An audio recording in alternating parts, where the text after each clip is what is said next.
जिए जा RCM के संग जिए जा।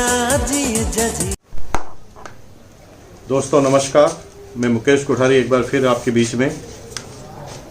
लॉकडाउन का पीरियड जो है 3 तारीख तक का है, लेकिन हमें ये पता नहीं कि आगे क्या क्या होने वाला है।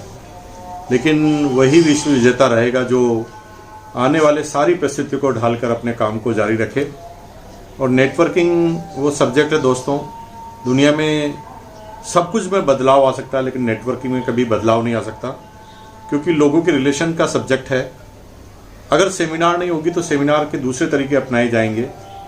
1-to-1 मीटिंग होगी जब भी लॉकडाउन खुलेगा, और हम देखेंगे कि सब लोगों को जीरो से काम करना चालू करना पड़ेगा। लेकिन हम लोग जीरो से काम चालू नहीं करेंगे, क्योंकि हमारा एडजस्टिंग नेटवर्क पहले ही बना हुआ होगा, और यही नेटवर्किंग का कमाल है। दोस्तों एक खुशखबरी मैं आपको दे दूं कि लॉकडाउन के पीरियड में RCM जो डिपो था, हेड ऑफिस था, जहां से ट्रांसपोर्टेशन अवेलेबल नहीं होने की वजह से गाड़ियां डिस्पैच नहीं हो पा रही थी, लेकिन खुशखबरी आपके लिए यह है कि अब RCM वर्ल्ड से गाड़ियां डिस्पैच होना चालू हो गई है, और 50% कैपेसिटी तक गाड़ियां डिस्पैच होना चालू हो गई है। आने वाले समय में देखेंगे कि 100% कैपेसिटी से इंडिया में माल जाएगा। सभी फैक्ट्रियां जो है वो लगभग चालू हो चुकी है, और जो चालू नहीं है वो चालू होने की पूरी तैयारी है। हेल्थ गार्ड के रोज़ 7-8 ट्रकें पूरे इंडिया में जा रही है, और तमाम फैक्ट्रियां जो है लगभग चालू हो चुकी है। तो आने वाले समय में आप देखेंगे कि सब कुछ नॉर्मल होता हुआ नजर आएगा। लेकिन हो सकता है कि ये सेमिनार और मीटिंगों का दौर थोड़े समय तक थमा रहे, तब तक हमें पेशेंस रखना है, और जो भी साधन हमारे पास उपलब्ध है उसके आधार पर हम काम करेंगे। जब तक लॉकडाउन नहीं खुलता तो एडजस्टिंग डिस्ट्रीब्यूटर से हम ऑर्डर लेंगे, उनको माल पहुंचाएंगे, उनको रिटेल के लिए प्रोत्साहित करेंगे, और जब लॉकडाउन खुलेगा तो हम 1-to-1 लोगों के पास जाएंगे और इसके बारे में बात करेंगे। आज मैं जिस सब्जेक्ट के बारे में आपसे बात करना चाहता हूं वो एकदम अनोखा है। किसी ट्रेनिंग में, किसी भी सेमिनार में इन सब्जेक्ट को उठाया नहीं जाता है। दोस्तों आज मैं बात कर रहा हूं BV का निर्धारण, बिजनेस वॉल्यूम का निर्धारण। RCM में ऐसी क्या खास बात है जिसके बारे में आपको मैं बताने जा रहा हूं। क्या कोई ऐसी कंपनी है पूरी दुनिया में जो RCM जैसे प्रोडक्ट, ऐसे प्रोडक्ट जो कभी डायरेक्ट सेलिंग में नहीं आते, वो प्रोडक्ट भी RCM लेकर आई, जैसे नमक, आटा, कोई कंपनी लेकर नहीं आई। RCM इन सारे प्रोडक्ट को लाने के बाद इनकी रेट जो डिसाइड की है, दुनिया में किसी कंपनी के पास ऐसी ताकत नहीं है कि वो इस तरह की रेट डिसाइड करे। जैसे नमक की बात करें तो 16 से 18 रुपए किलो नमक आता है RCM बिजनेस का। मजे की बात है कि 16-18 रुपए होने के बाद भी उसके बिजनेस वॉल्यूम का 45% हमारे पास वापस जाता है। तो क्यों ऐसा है, ऐसा क्या है RCM कंपनी में कि इस तरह के प्रोडक्ट लेकर आ पाती है और इस तरह की रेट मार्केट में दे पाती है। दुनिया की तमाम जो कंपनियां हैं वो डायरेक्ट सेलिंग में इस तरह से नहीं होती, वो हमेशा लो मार्जिन के प्रोडक्ट को नहीं लेकर आती। इसलिए आप देखते हैं कि डायरेक्ट सेलिंग में ऐसे प्रोडक्ट होते हैं जिनको समझाने की जरूरत है और समझाकर बेचने की जरूरत है, जिसमें मार्जिन छुपा हुआ रहता है, और वो ऐसे प्रोडक्टों का चयन करती है जो प्रोडक्ट मार्केट में आसानी से अवेलेबल नहीं है। तो उन लोगों की प्रोडक्ट की डिसाइड करने का सिंपल सा फॉर्मूला है। जैसे एग्जांपल, कोई चीज 100 रुपए में आई है, 100 रुपए में आने के बाद मान लो कंपनी अपना प्रॉफिट 10% लेना चाहती है, तो 10% उसमें लिया, सारा खर्चा निकालने के बाद 100 रुपया 10 रुपये उसमें जोड़ा। अब अगर कंपनी को 50% पैसा या 80% पैसा देना है, तो वो इतना ही पैसा अपने प्रोडक्ट में जोड़ती है, तभी वो उस पैसे को दे पाती है। तो इससे क्या होता है कि मार्केट में जो प्रोडक्ट अवेलेबल हो रहे हैं वो प्रोडक्ट से उस कंपनी के प्रोडक्ट महंगे हो जाते हैं। मसलन उस कंपनी में वो प्रोडक्ट सिर्फ इसलिए बिकते हैं क्योंकि डायरेक्ट सेलिंग कुछ लोगों को करना है, कुछ लोग डायरेक्ट सेलिंग में जुड़े हुए हैं, और इस वजह से वो प्रोडक्ट सेल होते हैं। हमें आज क्या समझना है, RCM में जो प्रोडक्ट के BV किस तरह से निर्धारित होते हैं, और RCM के प्रोडक्ट को कभी भी कोई लाइफ टाइम बीट नहीं कर पाएगा, क्योंकि RCM के जो सिद्धांतों पर BV डिसाइड होती है वो दुनिया की कोई कंपनी इस तरह के सिद्धांतों पर BV अपना बिजनेस वॉल्यूम डिसाइड नहीं करती। तो आइए दोस्तों, RCM क्यों उच्च गुणवत्ता के प्रोडक्ट कम से कम रेट में, यानी मार्केट के इक्विवेलेंट रेट में दे पाती है, इस गणित को हमें आज समझना है। जब भी कोई प्रोडक्ट डायरेक्ट सेलिंग या RCM में कोई प्रोडक्ट लाने की सोचा जाता है, तो प्रश्न आता है कि इसकी कितनी रेट रखी जाए और इसका कितना बीवी रखा जाए। और रेट और जब बीवी रखने की बात आती है तो यहाँ पर एक बहुत बड़ा चैलेंज होता है कि इस रेट को कैसे डिसाइड किया जाए। तो आरसीएम में मार्केट में कोई प्रोडक्ट लाने से पहले एक सर्वे होता है।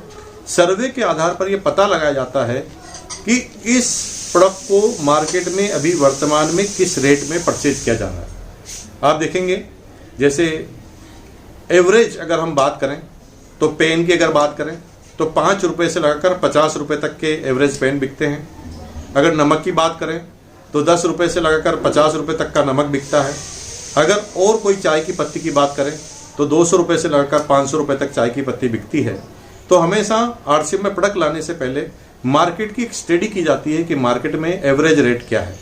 अगर अच्छी क्वालिटी को हम यूज करें तो उसकी अच्छी क्वालिटी होने के बाद जो 90% प्रोडक्ट खरीद रही है, 90% प्रोडक्ट जो आम आदमी खरीद रहे हैं, उस प्रोडक्ट की रेट क्या है, मैक्सिमम आदमी किस रेट में वो प्रोडक्ट को सर्वाइव कर पाएंगे। तो मजे की बात यह है कि सबसे पहले रेट डिसाइड की जाती है सर्वे के आधार पर। अगर साबुन मार्केट में 10 से 40 रुपए का मिल रहा है तो आरसीएम में सारे प्रोडक्ट उसी तरह से रेट को डिफाइन किए जाते हैं कि इस कंटेंट में ये प्रोडक्ट इस रेट का होना चाहिए। और रेट अगर डिसाइड हो जाती है तो प्रश्न आता है कि इस पर बीवी कैसे डिसाइड होना चाहिए। तो सबसे पहले आरसीएम क्यों रेट को कंट्रोल कर पाती है, इसे हमें समझ लेना चाहिए।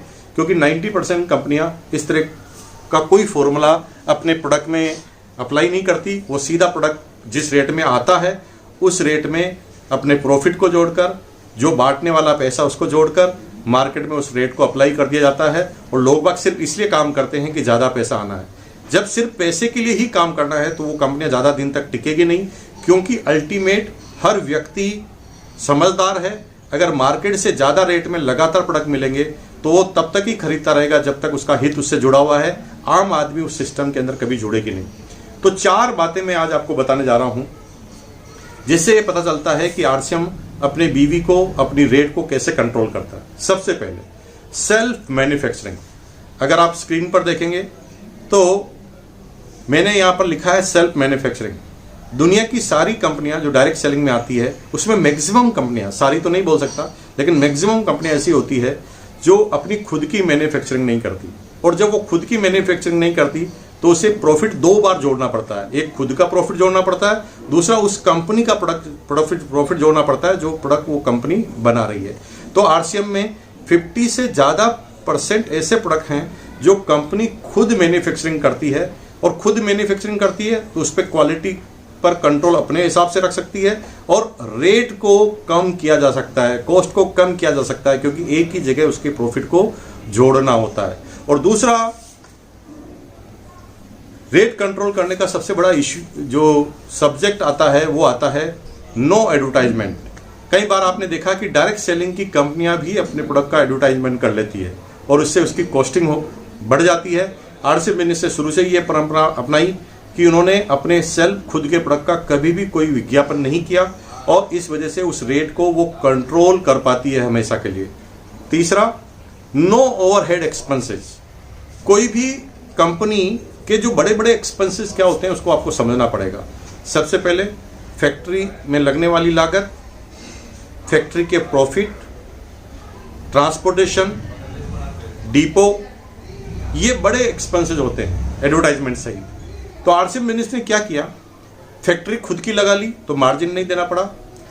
ऑन प्रमाइसेस में अपने डिपो बना लिए ताकि कोई किराया ना देना पड़ा। ऑन प्रमाइसेस में अपने ऑफिस बना लिए ताकि ऑफिस का भी कोई किराया नहीं देना पड़ा। तो कम से कम साधन में ज़्यादा से ज़्यादा आउटपुट आरसीएम ने निकाला है, इसलिए वो उसके ऊपर कंट्रोल कर पाते हैं। और चौथा, कम रेट होने के पीछे सबसे बड़ा कारण है बीवी डिसाइड करने का तरीका। अगर कोई चीज लेकर उसमें ज्यादा पैसा बांटना है तो ज्यादा बीवी आप दे दें और ज्यादा रेट कर दें, तो इसे बांटना कोई समझदारी का खेल नहीं है। समझदारी का खेल तब है जब मार्केट के इक्विवेलेंट ही रेट मिले और उस पर बीवी मिल जाए। जैसे एग्जांपल, आप अगर आटा ले रहे हैं, अगर मार्केट में आटा मान लो 25 रुपए एवरेज में आप ले रहे हैं और 25 रुपए में ही आपको डायरेक्ट सेलिंग कंपनी में मिले और उसका प्रॉफिट आपको मिल जाए। मार्केट में आपको नमक 20 रुपए में लेना पड़ रहा है और 20 रुपए में ही डायरेक्ट सेलिंग में आप लें और उसका मार्जिन आपको मिल जाए।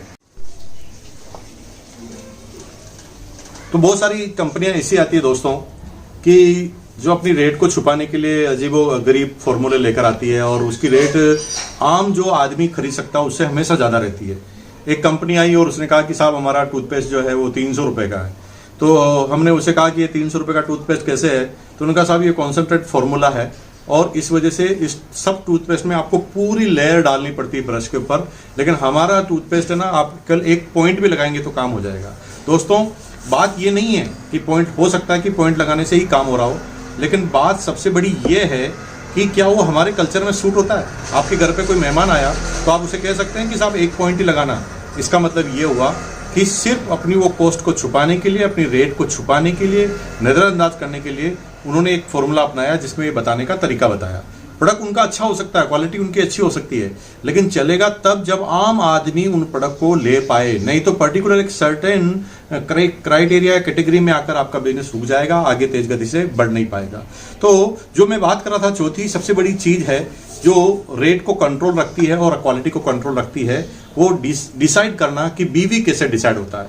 तो आरसीएम बिजनेस में कैसे बीवी डिसाइड होता है, जो सबसे पहले मैंने आपको बताया, सबसे पहले मार्केट में सर्वे होता है। इससे आधार पर पता लगाया जाता है कि किस रेट में इस पर्टिकुलर प्रोडक्ट को मार्केट में बिकता है और उस रेट को निकालने के बाद ये देखा जाता है कि उसमें कितना कमीशन बांटने के बाद, कमीशन बांटने से पहले उसकी टोटल कॉस्ट कितनी है कंपनी का प्रॉफिट जोड़ने के बाद, और हमें कितना मार्जिन मिल रहा है। एग्जाम्पल, सारा काम करने के बाद अगर कंपनी को, एग्जाम्पल आरसीएम की टी ले लें आप, टी के अंदर अगर आरसीएम ने रेट डिसाइड की 170 रुपये में ये टी हमें बेचनी है, क्योंकि मार्केट में लगभग इसी रेंज में आधा किलो टी चाय जो है 170 रुपये में मिलती है, और कंपनी ने रेट डिसाइड कर दी 170 की।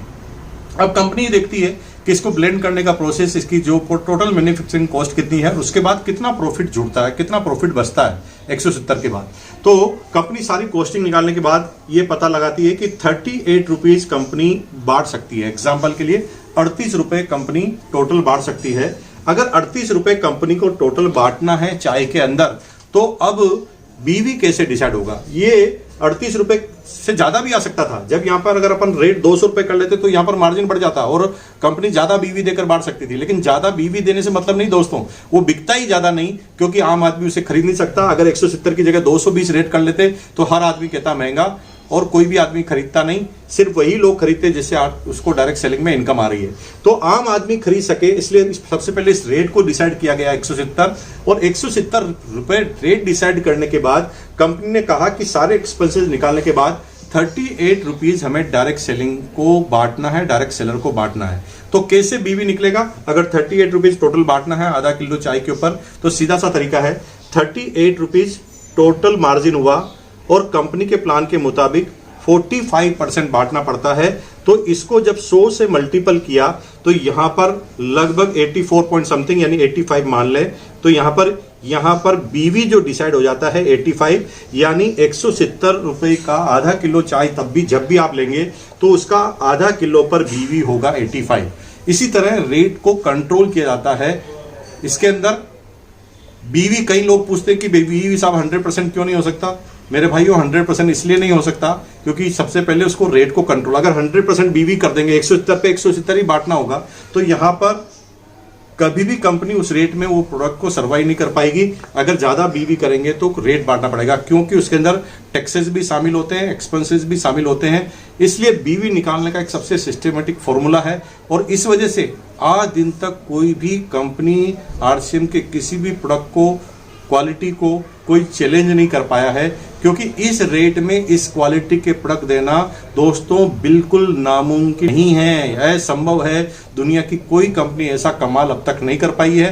दोस्तों मैं इस तरह से हर बार आपके लिए नए नए वीडियो लेकर आऊंगा, ऐसे सब्जेक्ट पर आपसे वार्ता करूंगा जो जनरली किसी मीटिंग और सेमिनार में नहीं किए जा सकते। इसलिए आप मेरे इस चैनल को सब्सक्राइब कीजिए और बेल आइकन का जो बटन है उसको दबा लीजिए, ताकि जब भी कोई नया वीडियो मैं अपलोड करूं तो आपकी टीम को इसे सुनने को मिले। बहुत बहुत धन्यवाद, ज़्यादा से ज़्यादा आपको शुभकामनाएं। डिलीवरी चालू हो चुकी है और आने वाले समय में आप देखेंगे सबसे तेज गति से आगे की तरफ बढ़ने वाली कंपनी होगी आरसीएम। जय आरसीएम, बहुत बहुत नमस्कार।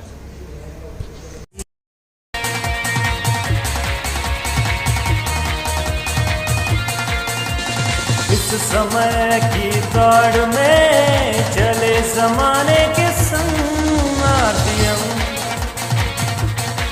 आरसीएम